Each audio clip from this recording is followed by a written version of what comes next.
नमस्कार, आप सभी सनातन प्रेमियों को जय माता दी। मैं पंडित अरुण आत्रे। तो आज हम चर्चा करने वाले हैं कि गरुड़ पुराण के अनुसार वो ऐसे कौन से महादान हैं जिनके करने से हमें जीवन में और मरने के बाद शांति और मोक्ष की प्राप्ति होती है।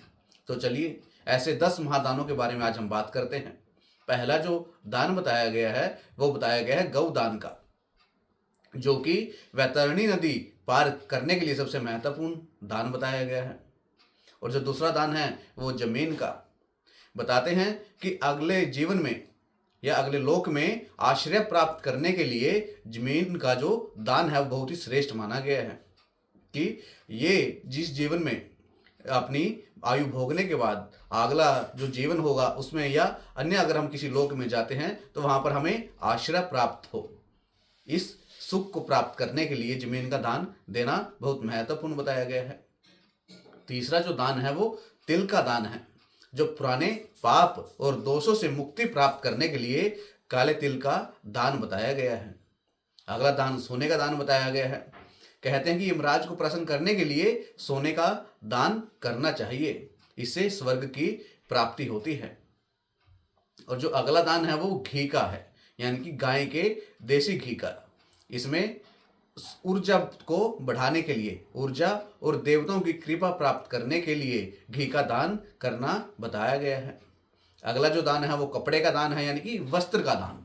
यम मार्ग में सर्दी और गर्मी के जो वस्त्र हैं हमें वो प्राप्त हो पाए, उसके लिए हमें वस्त्र का दान देना आवश्यक बताया गया है। अगला जो दान है वो अनाज का दान है कि यमलोक के रास्ते में हम भूख से पीड़ित ना हो, कि जब यमलोक के लिए हम चलते हैं तो उस दौरान हमें खाने की जो वस्तुएं हैं वो उपलब्ध हो पाए, उसके लिए अनाज का दान बहुत महत्वपूर्ण बताया गया है। इसीलिए हमें ये सब जो वस्तुएं हैं इनका दान अपने जीवन काल में अवश्य करना चाहिए।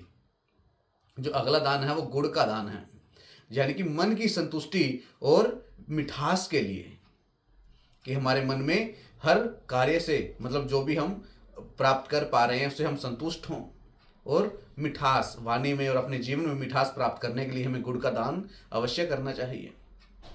अगला जो दान बताया गया है वो चांदी का दान बताया गया है, सिल्वर का बताया गया है, यानी कि पितरों के आशीर्वाद के लिए। कई बार क्या होता है कि आपने सुना भी होगा कि किसी के पितृ रुष्ट हो जाते हैं, पितृ दोष आ जाता है, तो उनके आशीर्वाद, पितृ आशीर्वाद प्राप्ति के लिए चांदी का दान बहुत आवश्यक बताया गया है गरुड़ पुराण के अनुसार। और जो अंतिम दान बताया गया है वो नमक का दान बताया गया है, कि नमक के दान से क्या होता है कि यमराज के भय से मुक्ति प्राप्त होती है।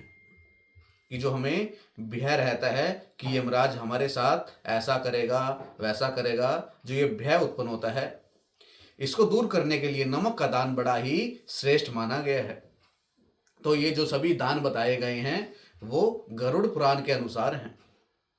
तो उम्मीद करता हूं कि आप भी समय अनुसार और अपनी इच्छा अनुसार इन दानों को जरूर करेंगे और अपना जो आने वाला जीवन है उसको जरूर श्रेष्ठ बनाने की जरूर कोशिश करेंगे। मिलते हैं अगली वीडियो में। जय माता दी।